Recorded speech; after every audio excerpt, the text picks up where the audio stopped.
I mean, they're fighting so much that it might not actually be proccing too often because of all the skirmishing counts in. We're going to look at the runes here. Nothing surprising in the inspiration tree. Very, very standard stuff that you see in basically every solo queue rune page. If you're going to be going for the kleptomancy and then just going for the tough skin, thick skin, I forget which one it is, but the armor in the resolve tree and second wind as well. The TP, keeping those minions there. Not getting any extra damage on the turret though. Taking another look here at mid. Faker's still struggling just a little bit. Has another proc on his potion. Should be okay, but you'll notice that he is getting a bit behind on the CS. It's moments like this that, you know, one of the big frustrations of AD carry players is that a lot of their champion pool, you know, they add AD carries slowly, you know, once a year maybe. And also, AD carries have been lost to other roles. Corki's a mid laner, Graves a jungler. One amusing thing from this game is I kind of put two and two together and realized that AD carries got to teleport in and go golden in the preseason. So Riot gave them something. You can't complain that much. That's true. You got new summoners, you got items. You know, what's there to be upset about? Well, they kind of forced him into this meta of playing super passively and buying Relic Shield every time. Hey. I don't want to hear this back talk, Valdez. It's my birthday, okay? I nailed really that color sense, point. Papa. It was a great point, wasn't it? Come on, tell me. It was great. It was good. Thank you. It was good. Thank you. It was a good birthday point.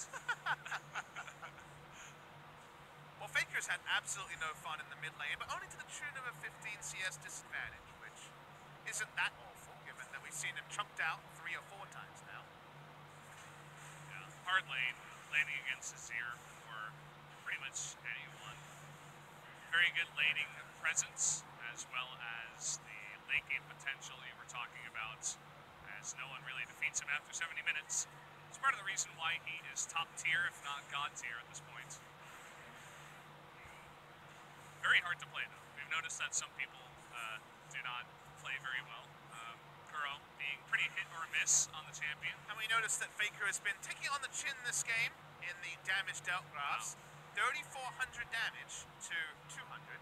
He's done the least damage in the game because, well, the Qs aren't hitting. So, yep, he's having no fun at all. Yeah. He has the Q to push the wave. BDD obviously wouldn't stand in the Q. I feel like his expression right now is the same expression he had after the loss in game 1, stone-faced. Yeah. Being like, yes, a game is happening. We are playing League of Legends. So I wish I could play. Yeah. It's warded up here. Blank is going to clear that out, looks like. Make it a little bit more scary for Fiora up in the top lane. Big regen advantage for Khan. Ocean Drake, you also get health regen from the Tiamat. And the equalizing corrupting potion. It's going to be, I believe, spotted here blank, so they're going to trade reds. As, again, Faker just would love to be above 50% HP once. Just once in his life. Because he's trying to make something happen in the bottom lane. His presence alone is going to push them off the turret, giving some substantial damage to that bottom turret, as you guys can see. Mid lane turret will be necessarily chunked down, as Galio can only be there from time to time. Bot lane turret also taking a lot of pain. No real good news story in the lanes so far because of how mid lane has gone. BD has been able to play this lane so triumphantly so far. Nationals tooth done 10 minutes into the game. 104 CS. Right on time there. Blank, he doesn't really have much else to do after taking the red buff, so he's going to get to work on the Rift Herald. Can't gank really any of the lanes, you know. He's tried to gank top side, but Khan wasn't forced out of a summoner. Mid lane's Azir and bot lane's Ezreal Bronze. Good luck with both of those. So, just like Ambition and his very passive ways, he's trying to take the Rift Herald, he's going to need help. Okay, Blank. Please, man. We've had enough tension in these games. We would need the live Faker cam if he died to the Rift Herald there. Slams the desk and just walks out of the booth. He's like, not enough. I'm joining King Zone. Not sure they would take him right now, as BDD is pretty stable in the lineup. That's definitely the embarrassment of Rich's story. I think you have to, but you feel bad about it. Khan has the ability to see wards, but there's no wards in front of him, just Tal, who they've been brawling with. Tal has gone investment banker first. He does have half his way towards the Cull cash-in, as Cuz. Okay, he's going to be flashing here, and look at this. Effort is right nearby. There's no escape for him. Nope. Can't jump over the wall in time, and Blank will get the kill. And they're not stopping there. They're coming behind Gorilla. Looks like a little bit, oh, okay, they're going to flash for it here. They want to get Gorilla. That's double flash. Or they're just the arcane shift from Prey, but at least they get the flash out of Gorilla. I like it from SKT. They still have the hero's entrances saying, okay, we can even outnumber you further. Big mistake from Cuz again, reading the jungle. He's pouncing over, trying to get more on the bot side against a litany of wards. There's so many wards there. And yet he goes for the play alone without map pressure. This is why I wasn't quick to say that Cuz on Longzhu will be better. Because you think back to the previous time he played, he was all over the enemy jungle, taking away camps. It was the right time. His lanes were winning. This time he's playing the same with his lanes in a much more equal position, especially on bot lane, where the lane wasn't in the right spot. Hard to be against double teleport bot lane. But he doesn't adjust his playstyle, and he gets punished. Not looking quite as dominant without a, you know, a Jace that's underneath the enemy's turret and forcing the enemy jungle to not be in their own jungle. Now, if he was just standing in the brush, throwing down spears and trying to take this turret, definitely excellent play. His top side.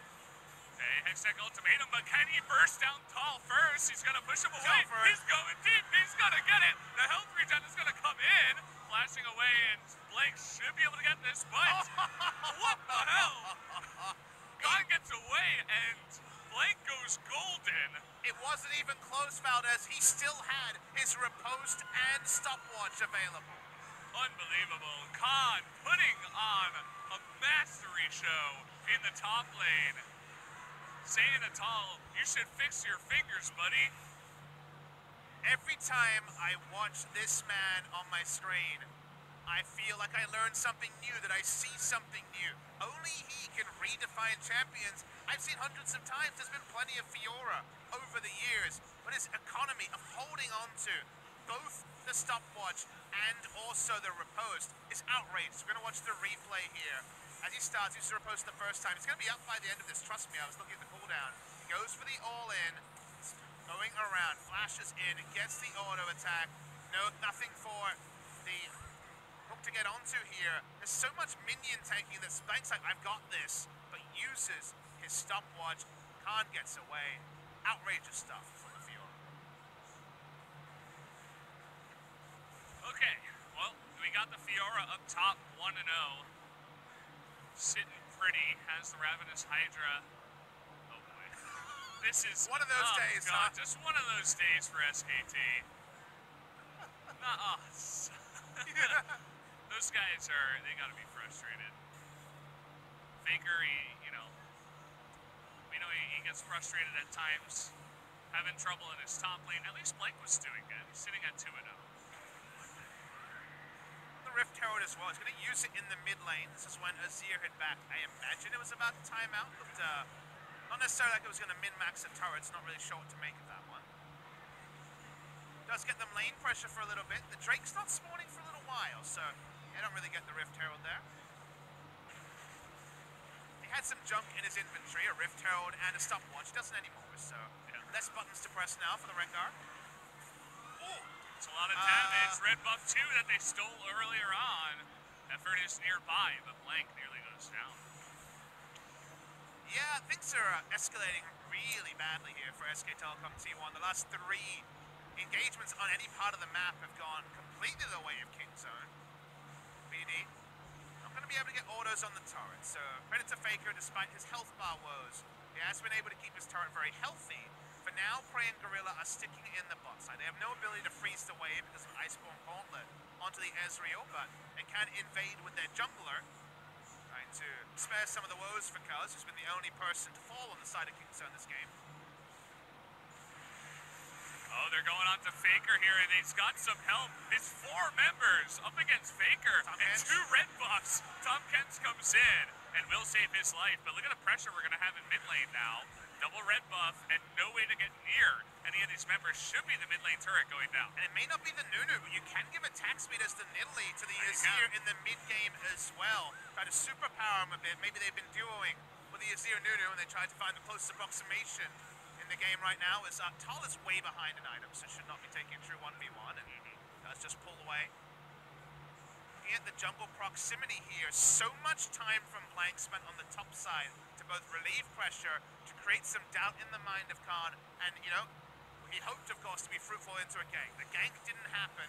When the gank did happen, Khan turned on the style under the enemy turret. All of that time wasted. They're going. Here we go. Who wins this, Rengar though? ultimate coming in.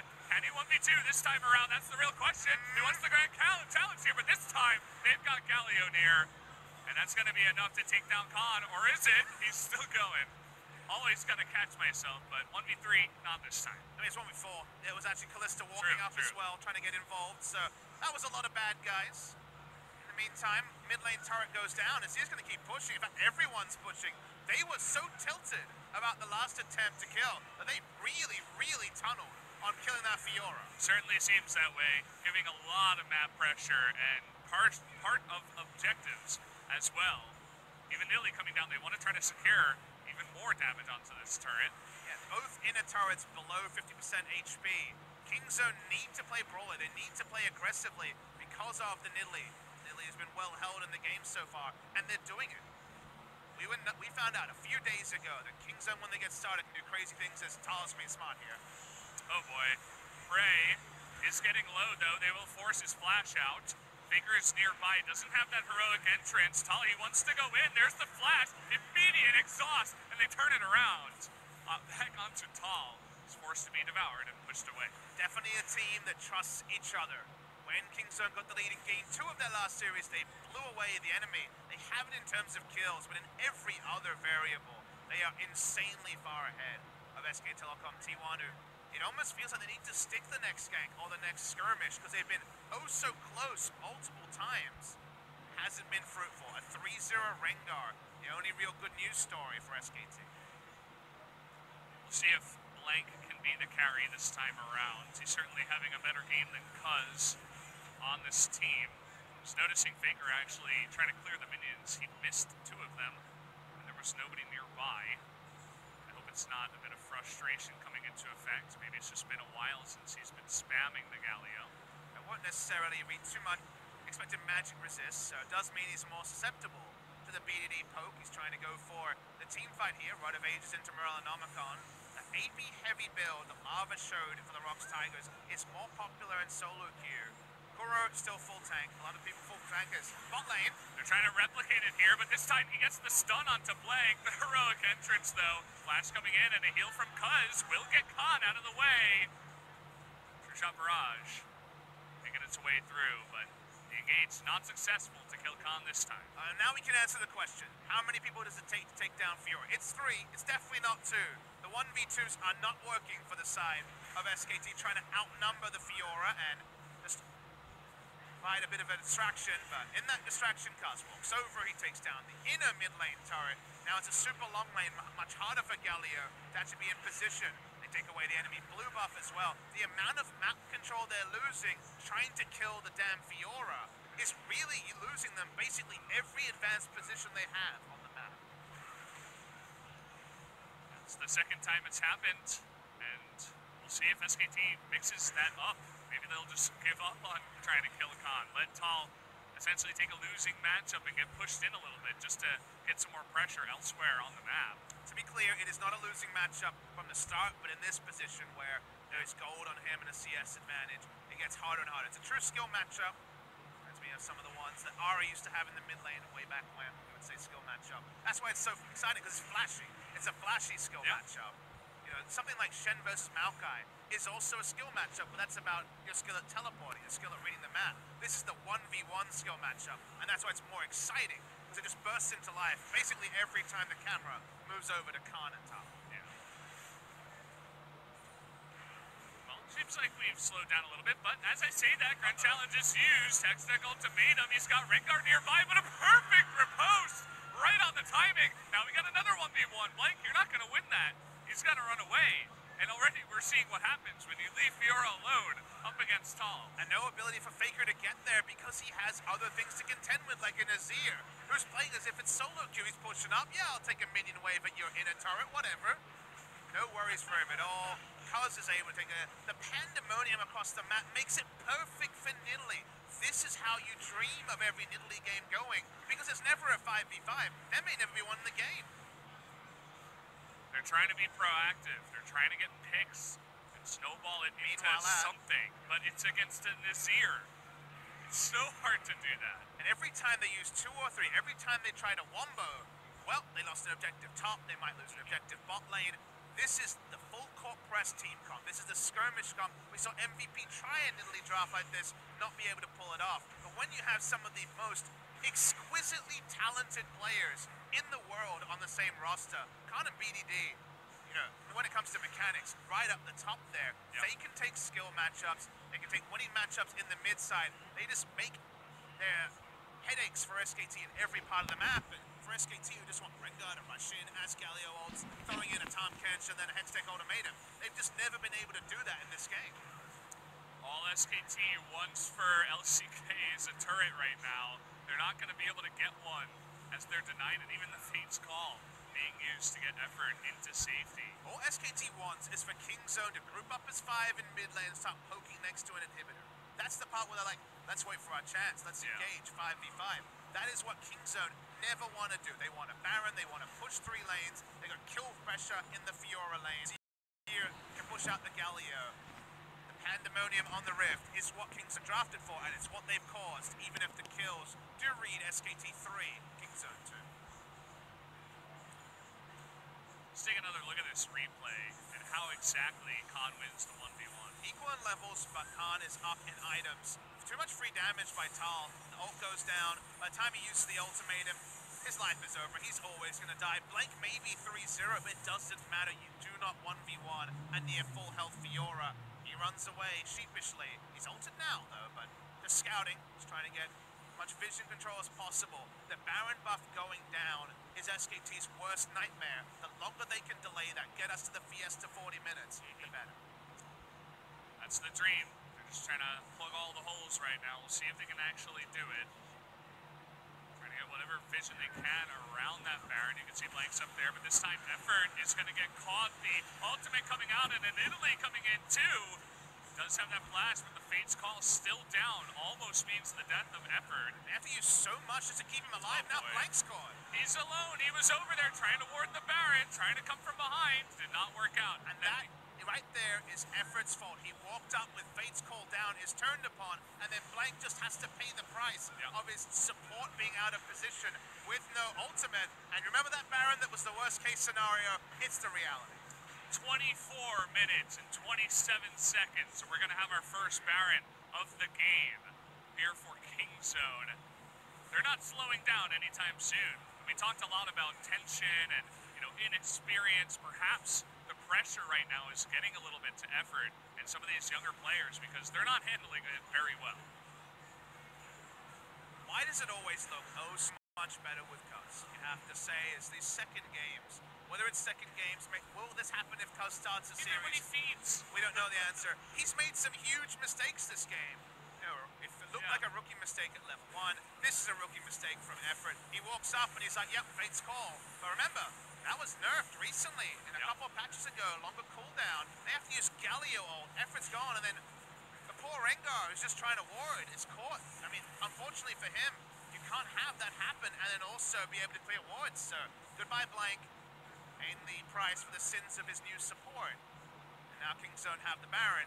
And now that Fiora has a Baron buff to make those headaches come even quicker for top. Yeah. He noticed he was trying to clear the control ward, but at that point he knew he was dead. I mean, there was nowhere for him to go, so he might as well try to take out the ward. It looked weird, but he had to do what he had to do at that point. He was already caught, had the Azir behind him and 3 members of KC in front of him. So, full court press. It's going to come in after Khan gets red buff, no doubt. Level 60, 2 levels up, a Warden's Mail, a Spectre's Scout. Do you know what this build says to me?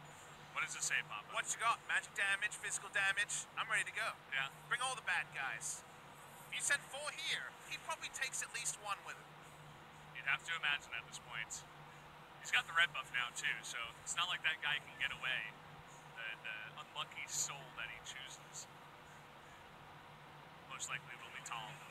Kingzone won a good enough team to play this style when they were last playing Fiora, right at the start, the first round robin of summer season, they hadn't gotten everything together. But now that BDD has taken strides, now he really is more than just, hold my thought, but more than just a Galio player. They have so many new styles and champions they can play. And they also have an inhibitor at 26 minutes. Yeah. Effort seemingly getting caught again in the front. He was right next to the base, but you can get caught anywhere at this point. They forced the Fates call out, and they essentially just let their inhibitor melt. Everything is going down right now. Turret after inhibitor. Kingzone pushing the top lane. Tal finally takes a decent trade, but again, it's Fiora. See how that's going in a couple minutes. No real engage here unless Rengar goes in, but he's just stutter-stepping. He knows he can't dive in. They will lose a 5v5, a 4v4. Anything at this point in the game, they haven't been able to cement the items. They are behind 14,000 gold. It's 3-3, and they're 14,000 gold behind. The kills truly don't matter, guys. 8 turrets. Blank disappears! A spear into an Azir combo, and he just disappears off the map. This game might be the fastest game we've had. 1v1ing Tal is Khan, and they're going for the end. An end pre-30 minutes, unthinkable, Valdez. What is going on? That's going to be the 2-0 as well. Combo onto everyone that SKT has. Even if Gorilla goes down, he doesn't even. It's going to be the ace and the sweep of SKT in a 2-0 victory. KZ are the champions today. 3 times in a row, 2 BO3s, and a best of 5. Kingzone and Longzhu have defeated SK Telecom, but never like this, Valdez. They dumpster SKT in Game 2 of this series. Cuz comes in, feeds a kill. It doesn't matter, because this man on your screen is the god of Fiora, and Kingzone have made SKT look ordinary. Khan right now, he is the face of PogChamp. You might as well just make that face, because guaranteed, and Twitch chat was spamming that whenever we got a look at his Fiora. And no doubt we'll be seeing more Fiora, but as you said before, who can really pull it off like him? Cuz going 0-2, feeding in the jungle, giving Blank and SKT a chance. They still stomp SKT. Kingzone this week, 2-0 Afrika, 2-0 SKT. And the SKT series, that Game 2 was not close. The Game 1, a nail-biter. SK Telecom should have taken it, but they couldn't have known it would be turned to this degree. Look at the members of SKT. Effort, he still knew. He knows that this was not a great performance. Bang, he can only collect his items, and Faker's expression has not changed all night. He has only had one expression, and you know that behind the still face of the best player that ever played League of Legends is only rage. That I feel like it has soured just a little bit, you know? You talk about the stone face, but I feel like I can begin to see it. And it's nothing but sadness and disappointment on the side of SKT.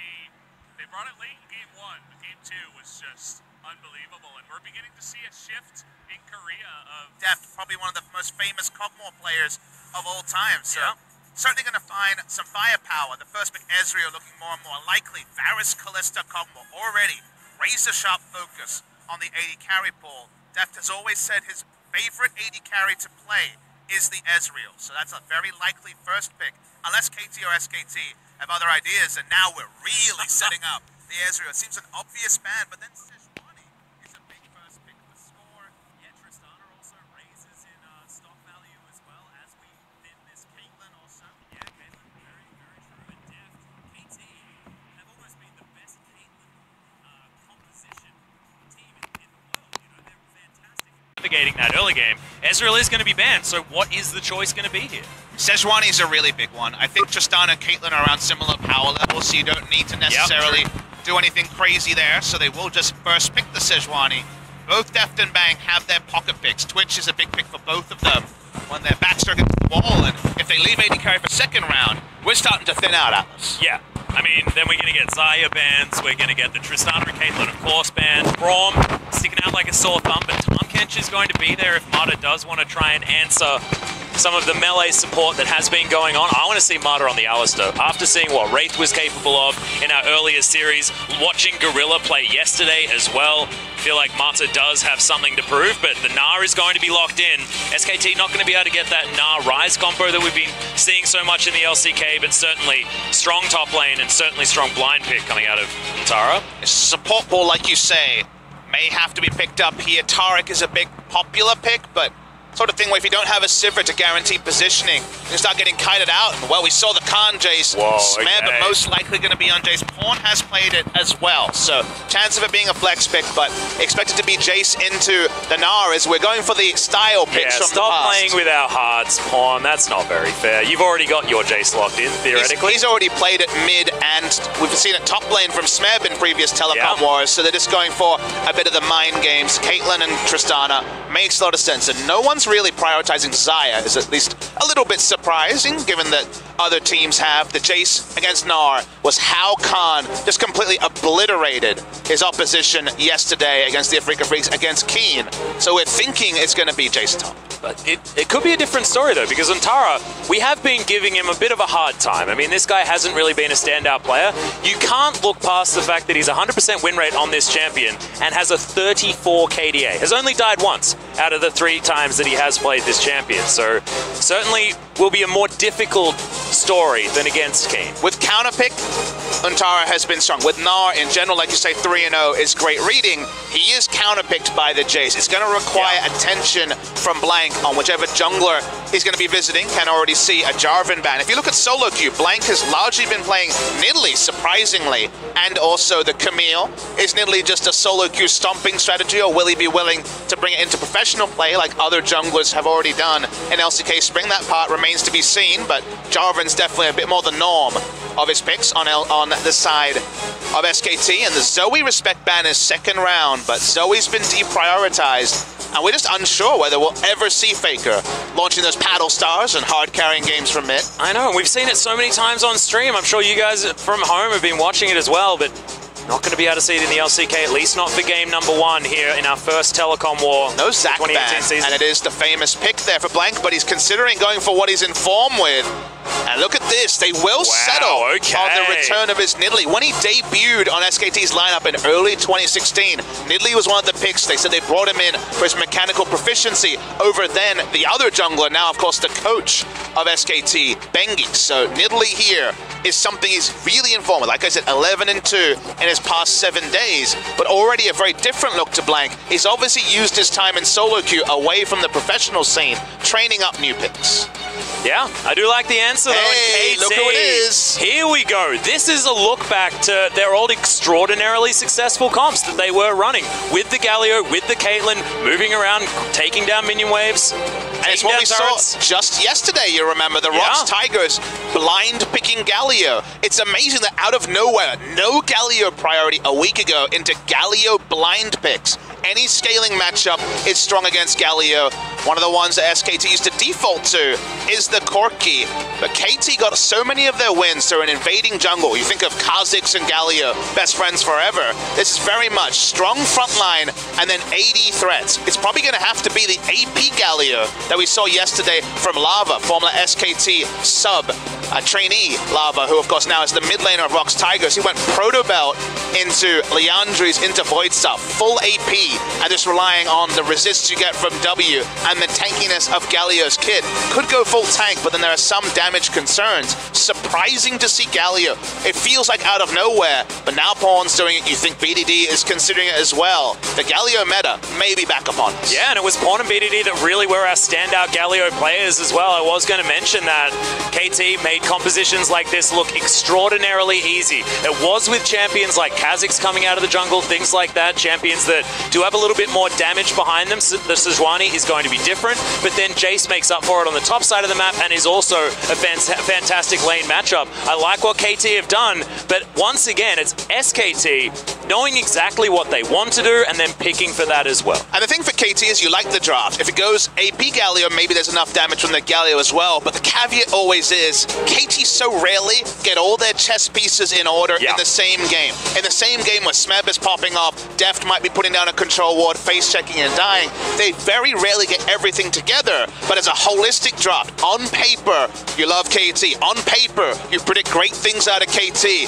but the paper gets ripped up more often than not. So let's see if they can actually put that theory to practice. And once again, SKT look like they have a late game composition that could tear up KT Rolster as well. KT Rolster's gonna have to have one of those early games that they've been known for having.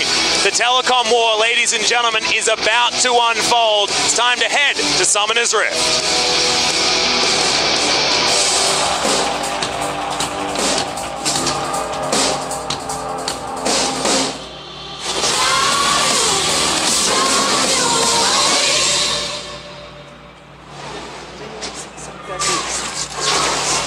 Okay, we got a face check, guys. KT already using their flashes. Smeb's going to be taken down.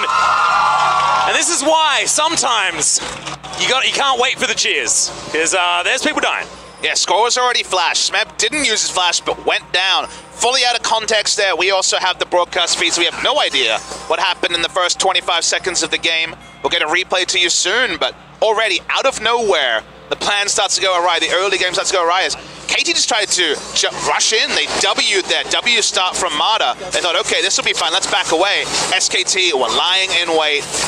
That sort of brush that you see started on. You don't often see four-man camps, but let's remember one of those old kind of adages of League of Legends. Not right at the start, not the don't chase singed adage, but Braum's level 1 Atlas. It's one of the most famous for a reason. You face check a Braum, you die. It wasn't Score, but it was Smeb.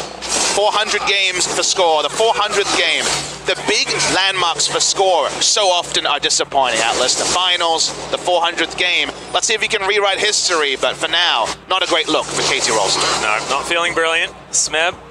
He's going with Summoner Airy here on the Jace this time around. And Tara getting into the lane nicely, and we'll see whether Smeb's going to be able to have the same level of performance that we saw out of Khan yesterday.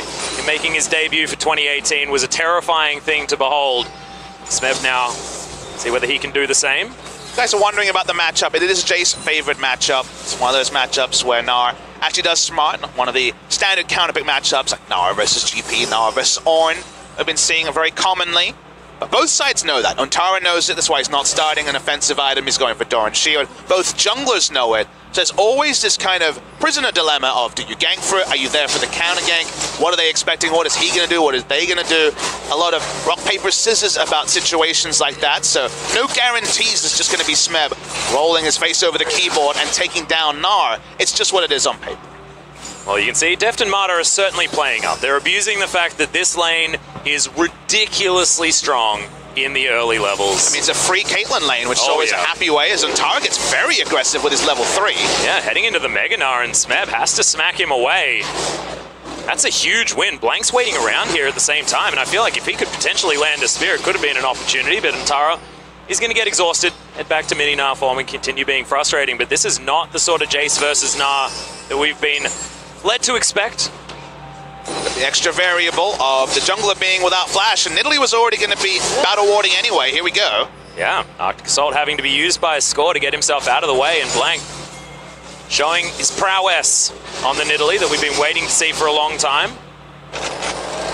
Looking for Faker, but this follow-up damage is certainly something that you do not want to be seeing. He's already threw both potions as well. Faker knows his role. Scaling matchup. Starts with the Cull, looking for the farm only. Not a lot of threat from Galio without Sejuani helping, and now especially with Sejuani no flash, feeling great. Going the investment banker route.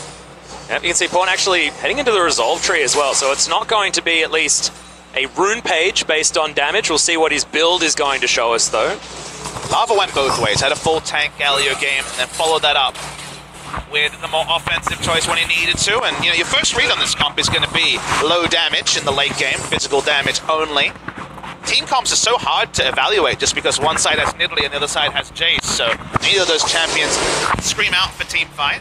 Yeah, Tara taking a lot of damage, but Smeb as well really isn't being able to punish this Gnar the way that we've seen. A lot of it needs to go as credit to Untara, who has looked so good. Bottom side of the map continues to be a problem. Is this going to be a Zephyr Max Mata? We know that he took it first, and we know that he's got Summoner Airy. This could be the incredibly toxic Janna we've been seeing in solo queue. Doesn't have the Ignite this game, so you think it's probably going to be going for the E-Max. The Storm Max, yeah. And of course, in competitive play, the W-Max against anything other than two super melee champions would be very risky, but he's certainly going to be getting his gold generation on, just pushing up and using the W off cooldown. So far, Deft farming out extraordinarily well. 15 CS ahead at 5 minutes into the game is nothing to scoff at. Pushing in bot lane, expected. Caitlyn Janna, as you say, very good to lane. You get a free Janna lane because it's against the tank, so no pressure there. Also expecting the same sort of advantages early in the mid lane and also throughout the top lane matchup. We see Score coming around. This is very nice pathing from him. Yeah, teleport comes in. The hop is going to be there, but he's running out of gap closes. The flash is still up. Tara's going to have to use it, but Permafrost comes in and Smeb just picks up the kill. Tara holds onto the flash the whole time. He didn't really feel like he could get away. His Mega Gnar was kind of be the thing. He wanted to go for a crunch and then flash away. Couldn't get there. Makes the educated read that he would have died. So hard to really evaluate. All summoners were up by that point for Score and Smeb. If Score didn't have his flash up, maybe you go for the flash, but in the end, Tara decides he doesn't want to die to the return gank and just holds on to that ability. Well, Marta's going to ward here. He's probably going to see Faker who moves down. Good movement there by Deft to get out of the way of the Winter's Bite. Could have spelt his death. Cupcake being put down as Effort taking a lot of damage here. And in fact, 2v3. 2 versus 3, they're looking real good. Peacemaker's not looking very peaceful as Effort takes a whole bunch more damage. Faker below half, having to blow consumables. And Pawn's on his way down. Level 6 is there. Heroic entrance, certainly part of it. And that round of applause makes a whole lot of sense. KT.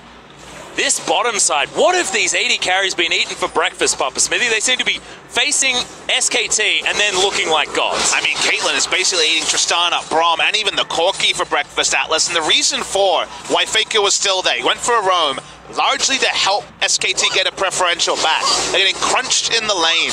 So Tristana and Braum wanted to push in and recall. Corki was trying to help push the wave. But then you say 2v3, it's almost like 1.5 versus 3 because Janna doesn't have that much lane presence alone. Yeah, just true. that Caitlyn basically hitting back, stopping there from being a preferential back. Getting a preferential back after you're losing lane that hard is a pretty big win for SKT, but they were denied it even after investing the time of Faker. And we need to sort of talk about Deft here as well and talk about the evolution of him as an AD carry because originally, you know, when we were seeing him in the Samsung days, he was known as that player that played very reserved in the laning phase, then was extraordinarily good at positioning in team fights. And it almost feels like he's done a relative 360 on that note because now, when he can play forward, Deft looks extraordinarily good, but can sometimes get a little bit overly optimistic with a lot of these plays. And right now you can see it's actually paying off brilliantly for KT because he's playing with reckless abandon, but getting away with it. Beautiful metaphor for KT really as a whole, and I kind of alluded to it earlier. So rarely can all these players fire in the same game, and then you have players like Deft who've shown he can be a laning god, and we know he can be a teamfight god, but those data points of his teamfight prowess are a couple of games in 2017, some games in China, and then largely 2014, which now is 4 years ago. Yeah. So when it comes to individual players, Deft still has a very high tier list ranking. How good is he compared to the other 80 carries? Like Teddy, for example, hard to say. His ability to team fight and lane, I would say the laning is the more reliable point. He's also on Caitlyn versus Braum and a Tristana, so it is still expected what we're seeing in this lane. Yeah, it's just that this style of play from him has certainly been one that he's been able to pick up. Ace in the hole going to fly out. Effort.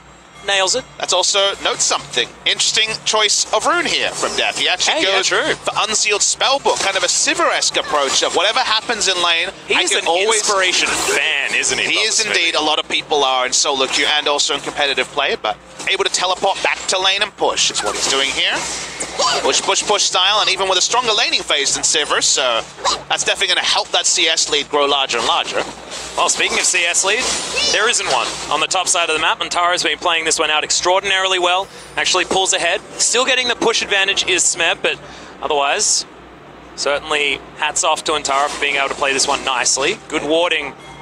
KT's jungle, just package has to be respected. Smeb is building purely for lane. You look at the enemy team, and the first item that comes to your head is not Blade of the Ruined King, given that it's very, very squishy from the side of SKT, but Blade of the Ruined King into the Black Cleaver was the build we saw from Khan, and it just destroyed the Gnar. feels like we're going to be comparing names like Khan, Cuvée, Yeah. and also Smeb quite extensively, and given Smeb had some big misfires last time out. Let's watch Score, just chasing Ontara away, trying to actually help the top lane after kind of being a non-factor with his flash down earlier. Yeah, of course, Smeb on the Jace, very, very good at taking down these turrets, so Score creating space here does make a lot of sense. Should actually get a fair bit of work done. Not sure whether they'll be able to take it down in this wave. But in the meantime, Blank's going to be able to grab Cloud Drake number 1. SKT losing out on a little bit of the gold there, but the movement speed out of combat is certainly going to be handy, especially with these skirmish-type drafts that we're seeing out of both of these teams. But isn't it lovely when both teams are playing to their vision? Top-bottom side was littered with control wards and control for the side of SKT. They take the Drake. All the warding for KT is on the top side. They take the outer turret. They let the gold go to Smeb, try to get him to his Blade the Ruin King earlier, and giving up a Cloud Drake is certainly not a big cost. The thing about when this game opens up is, especially early with turrets down, KT gets scarier, because guess what? You invade, Galio responds first from the mid lane unless the package is there, and even then, no guarantee for the Corki, and you can make proactive plays with a Galio draft better than any other mid laner in the game. So this is the point where with a longer lane, actually getting red side control for SKT in the top side is going to be very tricky. Yeah. One thing I do want to note as well is that Faker's package, in fact, timed out. He was trying to use it top and bottom, but KT, understanding the timings, had the vision there, had it all prepped. And it just feels like both of these teams, they're thinking about exactly what could go wrong and preparing each time. It's like a game of chess. Everything's being played a few turns ahead. Feels like the chess is definitely favoring blue side here. Almost got that second turret down, and every time Galio leaves, gets scary and scarier. Yeah, speaking of scary, Def takes way too much damage, has to flash out of the way.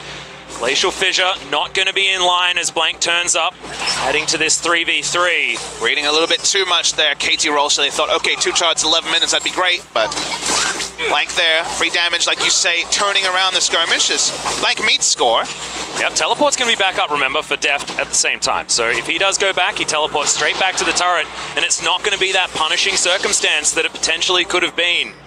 His KT can get their AD carry back here and continue that shove, now with a static shiv at the same time, so... Push, push, push. Yeah.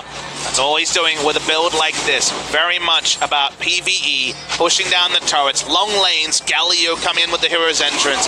Very clear game plan from KT, but one that worked a treat for Rox Tigers just yesterday. So the fact that this is not completely new for KT means that SKT should be ready. Well, Effort's in trouble. Blastcone's going to get him out of there, and they've now got a man advantage. Def gets over the wall, but Marta has to be careful. Heroic entrance on top of Score, and Marta's going to be able to pick up the kill. Bang! Seizes Death, and Smeb grabs the kill. Can we get KT moving up towards inner turrets now? This is some real rookie mistakes from SKT. Effort, remember, is still there. No Wolf in this game. They walk up, they take trades. Tristana rocket jumps in against a Galio. It's always a mistake, Atlas, especially when you're not ahead in gold of any great degree. They thought, okay, we can delete Marta. He'd already used some of his abilities. They knew that the ultimate was down from the Janna, but too easy for KT Rolster. And now the problems of the side lanes start to get snowballed into Faker's lane. Yeah, and I just feel like draft-wise, I know blue side certainly does have a little bit of favor when you're drafting. You can create the situation that you want, but playing on these sort of second-tier AD carries, Deft, I feel, just has so much more mastery on the likes of the Caitlyn, on these sort of B to C tier picks, and the specialization of Bang, like his Ezreal, legendary, his Sivir, fantastic, but if a lot of these get banned away, feels like KT have got the deeper pockets. And also the level 1 misfire by Score and Smeb is not costing what is an early game priority draft. Jace into Gnar is a winning matchup. Galio clears faster than the Corki, even if he's not going to be able to really pressure him. And Caitlyn Janna needs no explanation when it comes to the Tristana lane. So despite that misfire, still able to return, still able to fire on the same cylinders, and then you add in an SKT over Pursue against a Galio hero's entrance. This is the result, as it should be. Advantage KT Rolster. Yeah, Abyssal Mask now done for Pawn as well. He's got to his first item. We'll see whether it starts to be slightly more damage focused at this stage. You mentioned Lava's item build that he opted in for. It didn't look like this. Certainly, Abyssal Mask does help if you decide to go for more of a magic penetration route. It's a bit of a strange choice. It is because he's against Nidalee and Corki, so the magic resist getting a lot of value, but definitely not buffing up damage for anyone else on the team, short of a couple of cheeky Mata W's and some Sejuani damage. Yeah. Again, there's no need to go over the damage route, except if the game slows down, you will be outscaled in terms of damage if you're KT. Well, speaking of problems, we've got a Permafrost coming in here on top of Blank. Score still fighting as Ace in the Hole flies forward, which is rough. Oh, Faker sidestepping that one with a plum. Smeb needing to make his way out. Slightly awkward positioning here for the Jace, but will get his way around. No chance of a flank. Galio is keeping Gnar occupied and topside. There's no Drake for them to fall back yet, but they are getting Drake control. 55 seconds for that to spawn. The only objective that SKT has picked up so far this game has been the Cloud Drake, and from now on it seems like it's going to be very difficult for them to actually power down another one. Yep, seems like a little bit of calm before an inevitable storm. Smeb swatting out some vision, so important in this matchup. I love that Score also has taken, a page from Umti's book. He went fleet footwork. He was supposed to be proactive this game. He's run around the map, 3 assists, did not die, had to use his flash level 1. But the plan from KT everywhere. Galio mid lane, proactivity. Sejuani with fleet footwork, proactivity. Caitlyn Janna in lane against the tank support, proactivity. It is at the cost of late game. No Aftershock. Galio right now, very low damage build. But for now, it is also complete supremacy in the early to mid game. We'll see whether some of these item spikes that are coming in are going to help SKT out, because Trinity Force is now done, and Tara opting in for a much safer build, picking up that Frozen Mallet instead of the Black Cleaver that we see so often, but he's going to be able to potentially give a little bit more in these team fights, having the added health and the added CC to try and set up some of these kills, and I actually really like it. When you don't have as much CC on Blank, try and go for as much CC as you possibly can. It's also a very simple story of, if he goes Black Cleaver, he gets instant killed by the Jace. He just powers him down. The stats aren't going to be relevant enough. So stacking slow and his teammate helping him out is all he can hope for. Is you can see Def's mindset very clearly. Oh yeah, he is angry as hell. The kind of Def that you want to see. Hasn't had the best start to the season, especially up against Kramer. Really wasn't fun for KT fans in that first series of 2018. We were expecting KT to come out flying, and they were confident. Confidence bit them. But isn't it fun that we have Afrika beating KT, and then Kingzone beating Afrika, and KSV looking a level above, while SKT trips down to Jinair? We're having all sorts of scenarios where the top teams have not necessarily revealed themselves. We all have our suspicions. We all know the big names. But some of the teams that are unfancied are coming up big, and KT trying to get a 1-0 lead here. Even if they pick up the win, we know better than to give them the series. They still have never won a best of 3 or best of 5 as this roster. But you have to say, first 20 minutes, a big check mark, an A+. Yeah, feeling brilliant. Just over 3,000 gold is going to be the lead. KT looking at this Rift Herald. We'll see whether they do pick it up. Breaking open these inner turrets is more difficult, and having Shelly there available will certainly help them out. They've got the vision. They've put it down. Marta's been hanging out. You can see the vision for SKT also fantastic, understanding that they need to understand the movements around the map on the top side. Going to start it off. The tanks can take it relatively fast, so no real need for any of the damage dealers or wave clearers to get involved in triple control ward. Says, hey, this is our objective, and SKT obliged by trying to make things happen bot side. Yep, Smeb dodging out of the way of some of these, but this turret is still at full health. The Shock Blast is going to say, get out of my lane, Faker. Thought it EQ'd a wave clear, but that's not the Smeb way. He wants to show a bit of lane presence, and Italy had backed away. All about sending a message, Pop Smithy. Man, that control ward line is the god tier. 5 control wards all in the river, none of them clear. That's, that SKT is scared, Atlas. They don't feel like they can walk up and clear any of that control vision. Beautiful stuff from KT Rolster, and for now, SKT are going to one wave, usually taking a buddy with them, so enacting the buddy system, and then backing away and saying, well, scaling is still a win condition for us. And KT so far, pushing forward, very impressive. Very impressively, and now they do have that Rift Herald that we were talking about, so we'll see which lane they are going to throw that one down in. Pings on the bottom side. You can see Smeb, a lot of wave clear to his name, 2 items now picked up. We're talking about item spikes on the side of SKT. Now it's 2 items for Def. This is an accelerated Caitlyn as well. So normally you're talking about item spikes when you're hitting about 3, when you're hitting 4, but when it comes at this fast a clip before 20 minutes on the Static Shiv and the Infinity Edge, that still feels brilliant. It's mid inner turret, under fire, Effort doing the best that he can. Two supports that are actually pretty good in this game as far as saving turrets, but Effort not having a great time as he just tanks that one up. This explosive charge is going to do some work as teleports are now having to be used by KT. There's a lot of meanwhiles that happening here. Bot lane, Jace and Sejuani throw down the Rift Herald, but no minion waves to support it means that Untara still has turret age. We can't see exactly the value, but doesn't end up being a massive value use of the Rift Herald. Can't be a whole lot, but you can see the group up here from SKT might actually bite them as there's the ultimate coming out from Score. In goes Pawn, picks it up all too easily. Faker actually uses the package to escape, and that means that they lose their support and lose the inner turret. And you see Janna also just ulting for health, actually ulting to keep them healthy as they keep rotating around. We're past 20 minutes, maybe almost on the dot, but things like Baron become more and more realistic. Play the Ruin King 2-item Caitlyn means they do it at a pretty fast speed. They also return to mid lane. Faker's top lane, he's had enough of this. Doesn't feel like with a no front line they can do anything. The value of Infinity Edge static shield is actually higher for KT than SKT because SKT are brittle. Nidalee, Braum, and Corki aren't going to be frontliners that can take autos, whereas there is the Sejuani Galio who can tank forever on the side of KT. We're going to watch the replay. Feels like another moment where Effort's rookie status is being taken advantage of. He walks too close into melee range. Why does he get auto-attacked by Score to allow this to start stacking up with the concussive blows?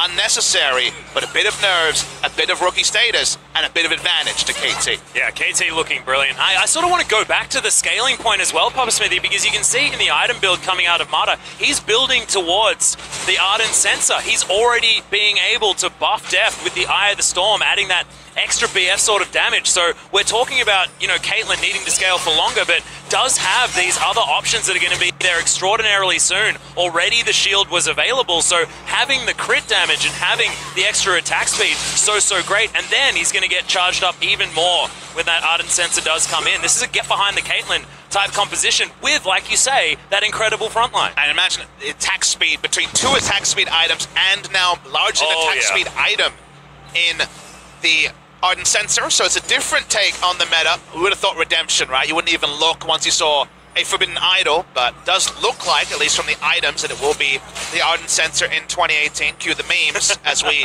turn to the game. Also Fiendish Codex for Galio. Excited to see what that turns into. Oh, yeah. Bit on the AP side. You can't get away with just being purely tanky as Galio. Does have his timepiece, so it might be Azani's Hourglass to start off having a little bit of that physical defense, whilst being able to go golden as often as possible. That feels a little bit more meta. We've got an Ardent Sensor and the stopwatches. Oh, feels brilliant. The perfect marriage. Everyone's pushing up. Galio pushing Corki. Top side, Jace pressuring Nara as expected. A 1-3-1 though, once again. I mean, it was Jin Air making it work earlier on today. Now it's KT making it look pretty good. Okay, but think back. KT played a lot of this style last year, but where did it go wrong, Atlas? It was always, they took a risk too far. Someone was too headstrong, got caught, and then you back away. This time of the game as well. Exactly. It's not inked yet. It still is the hypothetical. KT often give chances to be caught as they transition between lanes. For now, though, they're being pretty smart. Yeah, half the health on this turret as Effort takes a hell of a lot of damage. Needs to be careful. Bit of a boop there onto Bang, but not going to take too much, and Effort is just copping abuse left, right, and center. It's a thankless job playing Braum against this comp, it should be noted, but I have to also mention the small mistakes that he's made that have been very unfortunate in SKT trying to get a foothold back in this game. And if KT don't offer mistakes, they keep methodically taking turret after turret, breaking the base, tricky. But backing off to Baron and knowing there's going to be no real vision from SKT, that is the calculated move when you're in a scenario like this. Yeah, and we've spent a day, you know, in our last two games talking about not a lot of siege opportunities. KT have got a hell of a lot of siege opportunities. And they've got Monsoon to stand back and pick up all of their health again if they do get poked out, things like this. Like, SKT do have a lot of poke options, but it's not really going to be as helpful when Deft is going to be back at full health and then shooting from such a range, especially when that rapid fire cannon comes in. Always holding your breath a bit in scenarios like this where Jace has to go pick up the minion wave and back away. There's still some advanced vision for SKT, so there was some chances of a big initiation coming through. It probably has to be in Tara, so their initiation is not gold standard by any means. They don't have non-committal engage. The Sejuani ultimate, so it's not that easy for them to actually force, which is another reason why playing 3 lanes is smart from KT. But KT, if they follow historic trends, always open chances. Go for an aggressive back. Make some mistakes. Don't necessarily dot all the I's and cross all the T's. But keep pushing forward. No mistakes yet. It leads to a gold lead of around 6,500 gold pre-25 minutes. You can see SKT, I mean, this is what they do so well. It's being able to continue having the vision available and the information available to them as well. If there's an opportunity to come back in this game, if KT let up at all, you know that SKT is going to be able to punish. That hasn't changed. You can see they had full information that Deft was going back. They know that Baron is not going to be taken, and SKT have an opportunity to move forward, move that ward line further up. We often talk about, you know, especially in KSV games, these teams are able to suffocate their opponents. I don't think I've ever seen SKT successfully suffocated out of a mid-game. Sort of thing where if it happens, you really do a double take and wonder if you're watching reality or fiction. Has happened a handful of times in years. Once a year is kind of when you see that sort of play against SKT. But it's a new year, and it is an SKT that came in with lower expectations after the roster change, not necessarily impressing fans who wondered where was Marn, where were the other stars, trusting in the process the way that SKT went, and we don't know the full story of how that will go. Maybe this will be another new dawn for the side of SKT, but we're still early. Effort still needs time to find his confidence, to find his bearings. Blank finds Galio, and that's no fun. No, especially not with this Zonya's picked up. Another blasting rod there as well, so he's going for a void stuff. He's going to have some damage as Smeb needs to be very careful. Newly built Guardian Angel doesn't want to be procced as where are we going? Well, smartly, Smeb went forward, which actually eluded the Corki. Well, he's going to walk into them now as Antara and Faker actually just really playing the do-si-do. They want to set up this sick flank, but are they too late? As SKT taking a lot of damage, they have moved themselves away. That flank option not quite there because just couldn't quite get into position in time. That was almost the stars aligning, but just not quite. Yeah, no value from the ultimate there. The Glacial Prison from Score was used, but to no avail. The moment they knew there were 2 threats behind them, like, wait, there's only 3, let's go for it. The Score wasn't able to make the initiation stick. So Gnar is bot lane pushing out. Mega Gnar now. We might see another attempt at engage. Yeah, in goes Score. Rocket Jump now on cooldown here for Bang, but they're able to get a lot of free damage onto this turret. You know, Deft does have that Ardent Sensor available to him. Effort once again getting abused underneath this turret. They've got the trap line. Bang, though, is making these spears hurt. So KT will have to back away. Jace's on a ward in the mid lane. He won't know about that, but this is what we've seen the Monsoon used for. In every other scenario, it's just a top-up. They want to continue with the pressure. Yeah, charging back in. There's the permafrost down onto Effort. In goes Pawn, wants to find the Taunt onto as many members as possible. Goes Golden with the Zonyas as in goes Smeb frontlining on the Jace because he's got the heroic entrance for the protection. They get 1 pick, and does this mean Baron? I mean, it definitely seems to in the minds of KT. They're walking over control wards. They're guarantees to SKT. This is what's happening. You don't need advanced vision when you see that. No way for Effort to get there, but still going to be 4 damage dealers. So a risk here, teleporting onto a ward, but they're also able to spot. Oh, Spooky Ghost is really paying dividends. It gets chunked by a max range spear. Zara has to be careful, but that Narbar is charging up. Faker gets chunked out, successfully escaped. Score taking a lot of damage on his way out. This is a game of cat and mouse, but this time you don't have Smeb flashing stupidly or anything like that.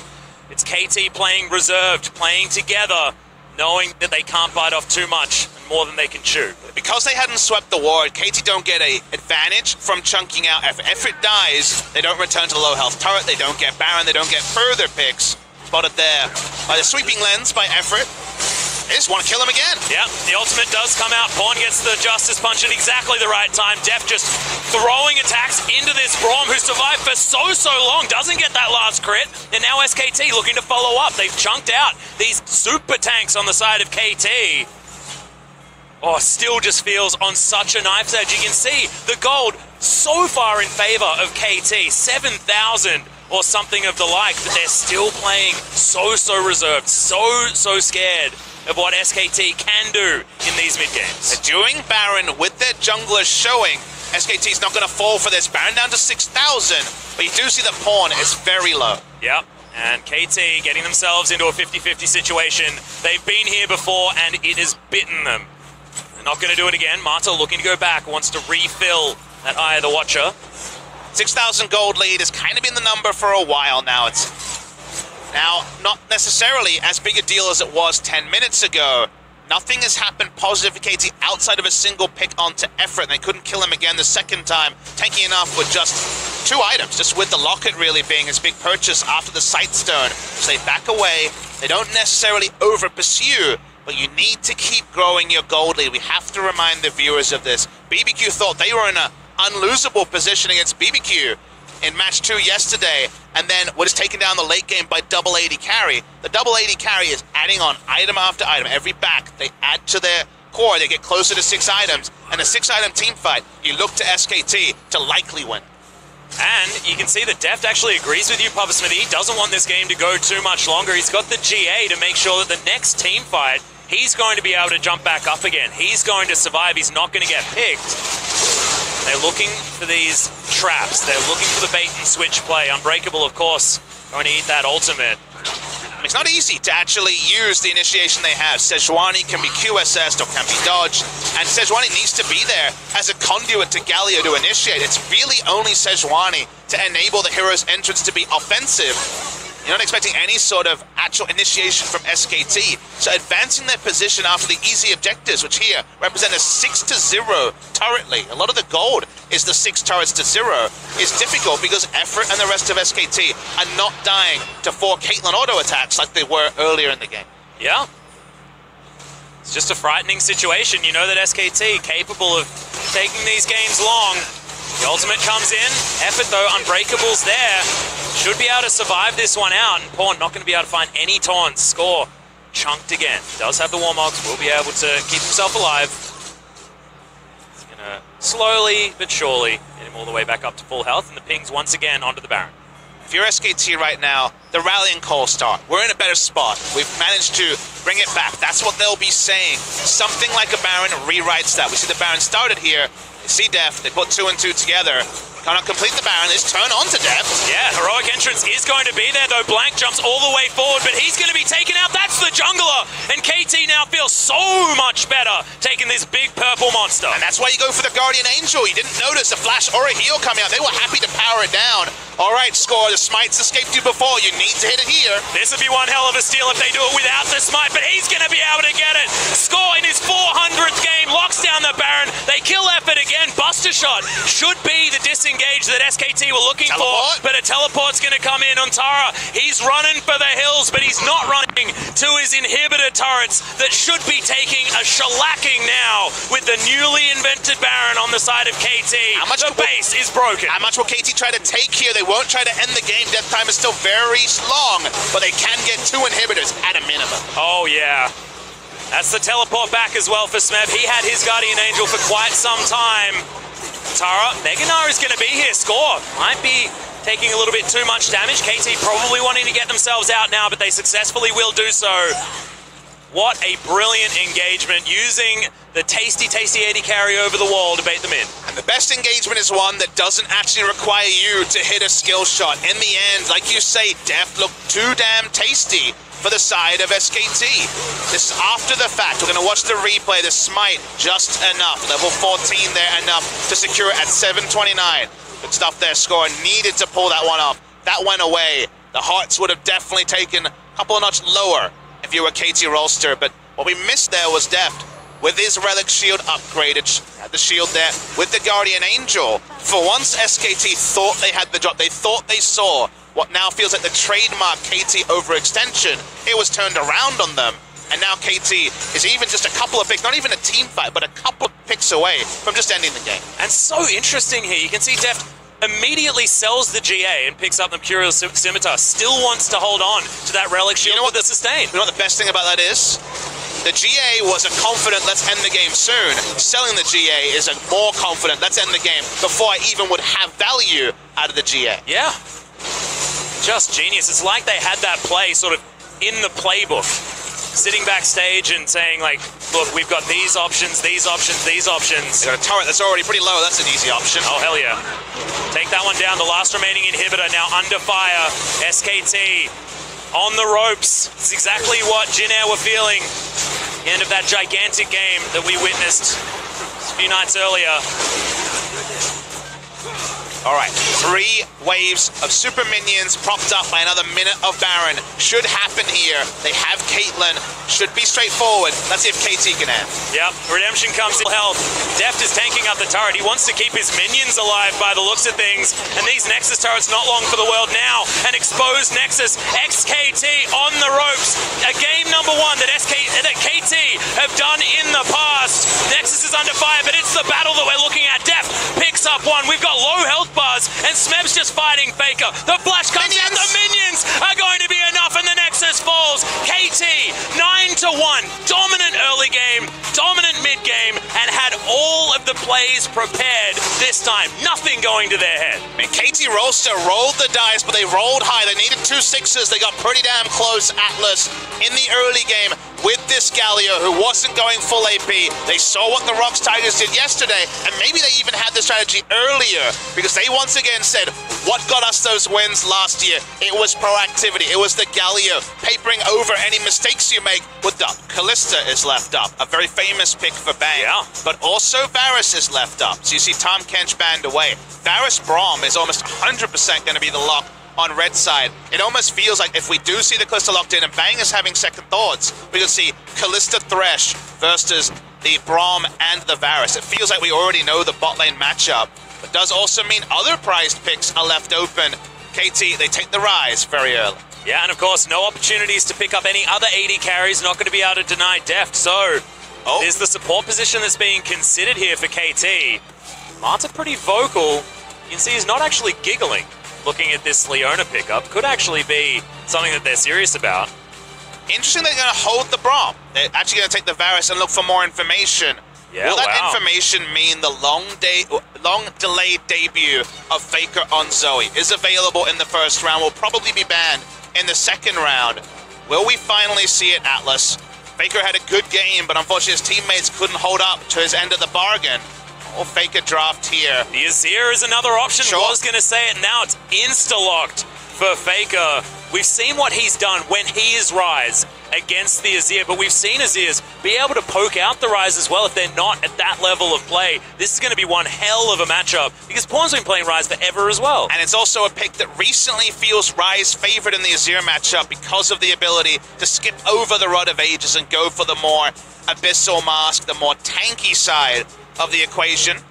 Will just be lane bully status. Yep, is confirmed lane bully status for Smeb here on the Gnar. So interesting to see what Tal's pick will be on the blue side, given that his only competitive game so far, at least in the LCK, has been on Gnar. Yeah, a bit of a no-brainer. We talk about the Rise now in almost every single matchup because it seems to be pretty prioritized. Should also talk about Tal a little bit, given that a lot of people are tuning in for this match. Yeah. Was, of course, son of Kasing in EU solo queue, played on Red Bulls. Same team that Kasing played on in the Challenger Series. Looked like a carry, but predictably with these young Korean players going overseas, never really got the communication issues out of the way. So while he has some spotty experience, certainly not telecom war fire experience like he'll need here. So a big ask for him. See the Camille banned away. That's actually a flex pick for SKT. Even recently, we've seen Blank play a lot of the Camille jungle. Nidalee Camille were his 2 biggest picks in the jungle role. Rengar was the next one. So very well could see the Rengar from SKT. Kha'Zix, another option here as well. Score, of course, lifetime, phenomenal Kha'Zix player. 77% win rate, something like that, sitting on about a 5.6 KDA on the champion of all time across 22 games. 2 of those games this season, though, Papa Smithy, and they were both losses. We did see the Alistar for a moment. Soraka would again be a crazy one. You don't really see too much backline threat short of the ultimate from Callista at this point, but let's see if there's fishing for information. We've seen a lot of mind games so far from the side of KT. A Soraka would be surprising.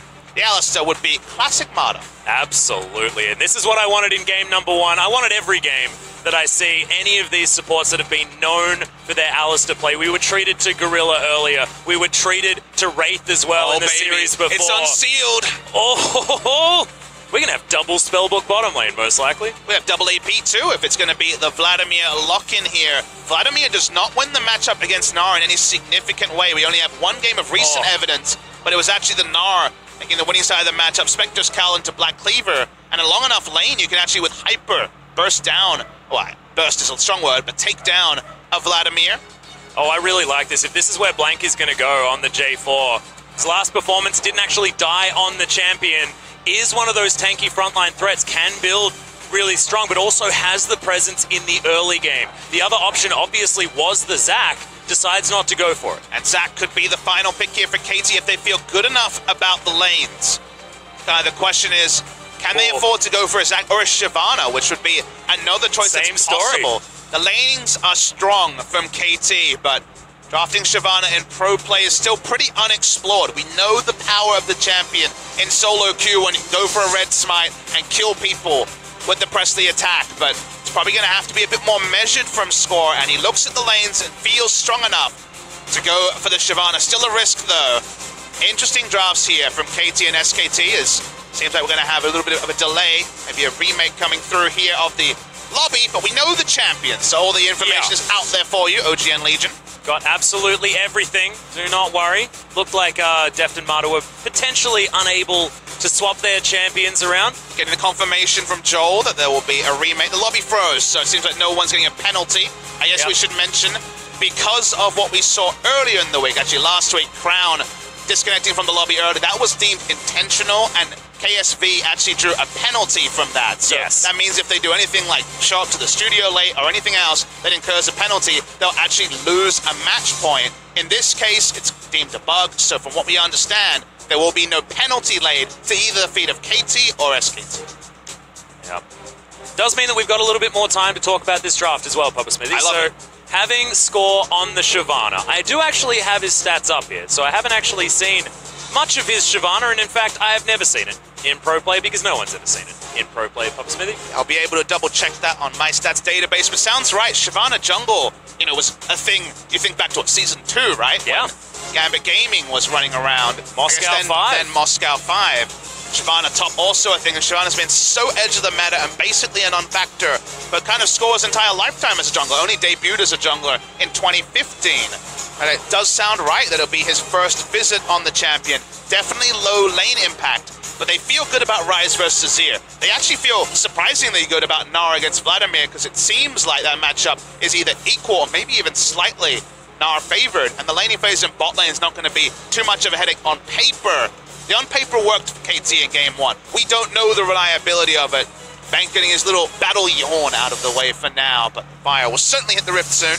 And also getting the pep talk from Coma as well. You often see him over at Bang's chair, just making sure that he gets in the mindset, and I understand it because this is not one of those games where Bang is sitting on one of those lower tier champions. Bang has been known to be an extraordinary Kalista player, and this is one of those times where he is given all of the power. We've got the coveted picks, the Varus, extraordinarily high up there with his abuse of the Rage Blade, and Kalista certainly being looked at as one of those at the same time. We're looking much closer to getting into the game.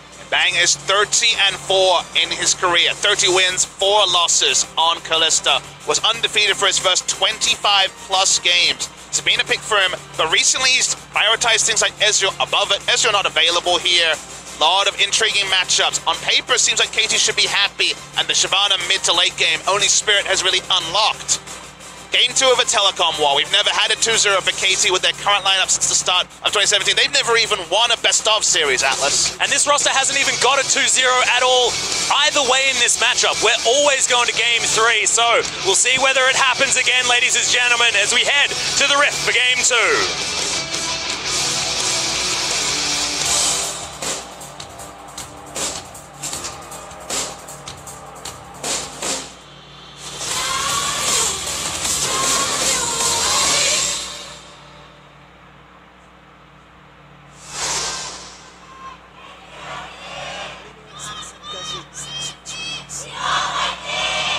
Oof. SKT fans certainly showing up. We're in a packed Soli Stadium right here, Papa Smithy.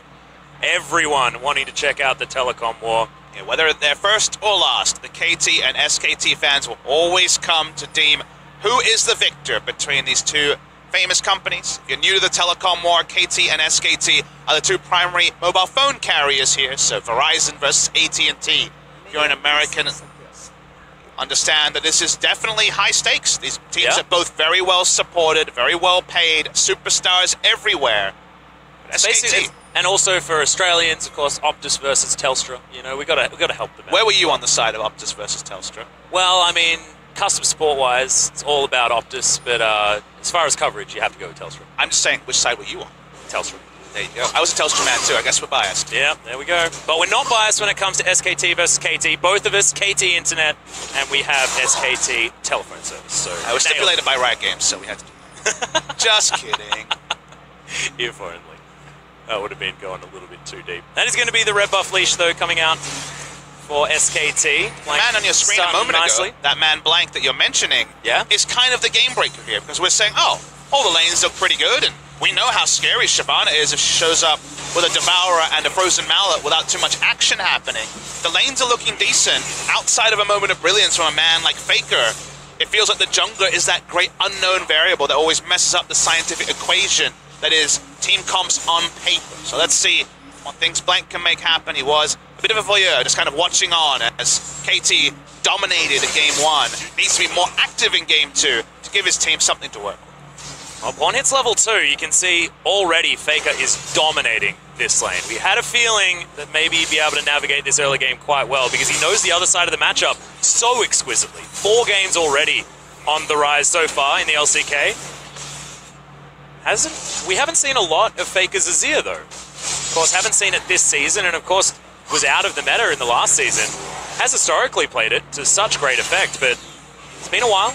It was a pretty big meme back when Azir was really center of the meta, which I'm thinking back to 2015, that, you know, Faker wasn't even the best Azir on his team. Back when there was a certain Hoon, Easy Hoon, one of his small effective champion pool was the Azir, but the thing about Faker's Azir that people miss is that actually, when you look at his win rate on the champion, predictably in a team that's done well, he's actually always been very capable on it. And if he didn't have the single champion mastery that necessarily Easy Hoon had, he was always impressive in his own right on the Azir. So certainly someone who can play make. They have a lot of playmaking options now for SKT. Even if you see Vladimir come in from the flank to 10% damage amp on a beautiful Azir sec play, might be enough to just ravage KT. So no guarantees, even with the draft. Looking pretty good for KT Rolst. Well, speaking of looking pretty good, SKT are able to look and see that the Gromp hasn't been taken just yet. You can see Score heading back down, grabbing the Wolves before picking that one up. They will have eyes on the Shyvana. Ada doesn't go for Unsealed Spellbook, so we'll not be going for what seems like the flavor of the month rune onto the Alistar that was made famous by Ming over in the LPL. This has Ignite, so certainly has a lot of all-in power with the Aftershock proc and Ignite. Maybe just wants to prey upon effort and surprise him with early damage. See, thankfully Bang wearing his own skin on the Callista. At least someone on SKT will use their own skin. Yeah, exactly. Faker disappointing us every single time. Certainly won't be using Easy Hoon's Azir skin. Although that would have been the best troll. The man that never uses a skin when it's not even his for his team. Perfect. Doesn't quite have that sense of humor though. Only take delight in winning. Yeah. Which is usually the mark of a real champion, like you say. He's in luck. He's won a lot. He certainly has. Not as much recently though. Wants to get back to that point. Saw a big smile on his face actually before game number 1. Unable to throw a bit of harassment on top of him though. Teleport going to be utilized. Blank heading back. Unsealed Spellbook, allowing Pawn to stay in this lane quite well. And a decent back timing with the tier picked up alongside the Ruby Crystal, so we'll be a little bit more healthy. Abyssal Mask heavily expected here to be able to just withstand the lane, and then Shyvana has good magic damage, a little bit of hyper from the Gnar, but also Varus is heavily expected to go for the Rage Blade and have his own magic damage as well, so a lot of value from the Abyssal Mask passive, along with the laning stats it'll give him. Abuse onto Pawn here in the mid lane, as you can see. Headbutt Pole lands down onto Bang, Unbreakable a little bit late. Block that hail of arrows. Seems like Deft is just Unsealed Spellbook on every AD carry. Found a new favorite rune. I think so. It's already been more successful than his attempt at New Summoner in the Teleport Jace he tried. Well, exactly. I was about to mention that one as well. That was a long time ago, digging back into the history books, but that was an abundantly clear misplay. If we're going to go through the history books to find things to praise, we have to also go through the history books and laugh a little bit. Yeah, that's true. We haven't spoken about Mata and his support options, and we'll save that if we get some extra downtime, because that one's a little bit more of a storied history. So far, the bottom lane, not as explosive, certainly not as one-sided as we saw in game number 1, which is a good news story for SKT. The more even these lanes are, the better it is for Blank on this J4. Because the Shyvana not going to be doing a lot of work ganking early. If it just keeps going even, if no one's dying, still pretty good times for KT. As Mata takes too much free damage. Yeah. Again, ceteris paribus, or other things being equal, Shyvana getting a free jungling phase to just farm up. Doesn't have a farm lead, about camping a little bit behind. But Shyvana just getting a free jungle, press the attack, heavily expecting score to go Frozen Mallet second. If 2-item Shyvana isn't punished, and short of Jarvan CC, you just can't really emulate the teamfight damage and presence of a Shyvana. Yeah, it feels like a top laner, to be honest. Half the time, he'll do more damage than your top laner, unless it's something like a Jace. Probably should do more than Smith, some of these team fights. But we'll also see a lot more priority on that Dragon as well. Getting those permanent stacks, making sure Scores as powered up as possible, see whether he heads down there. He's level 6, Blank also level 6. It's just nice to see KT responding in draft, because there was definitely a long time in spring especially where KT knew how to draft strong for their style, right? They knew what a winning KT comp would look like, but sometimes they were a bit tone deaf for what the enemy was running. I think of the Talon top when they kind of over-pursued on win lane, win game, and no other way to take down a team like SKT. This time, they see strong lanes, and there is the latitude for a Zac or a Shyvana without just losing lanes and then the Shyvana getting invading and never getting going. So for a time to pick Shyvana, it's a pretty good one. Whether Shyvana will be effective or not, that much is still to be decided.